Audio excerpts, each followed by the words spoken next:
¿Sabes por qué el Hijo de Dios nació en un pesebre? No fue una casualidad. Jesús nació ahí porque no había lugar para ellos en las posadas de Belén, pero también porque Dios quiso mostrar humildad y cercanía. El Salvador no llegó entre riquezas ni privilegios, sino rodeado de animales, para que nadie pudiera decir que su amor excluye a alguien. Desde su primer respiro, dejó claro que vino por los humildes, los rechazados, los que no encuentran un lugar en este mundo. Pero el pesebre también reveló su identidad. Jesús es el Cordero de Dios. En Belén se criaban corderos destinados al sacrificio del templo. Por eso cuando los pastores lo vieron envuelto en pañales y acostado en un comedero, entendieron la señal.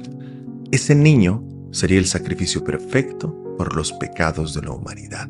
Y hay algo más. El pesebre era un lugar de alimento. Los animales comían ahí para vivir. Y Jesús, al nacer en ese mismo lugar, mostró que Él es el pan de vida y el alimento que sostiene la vida eterna.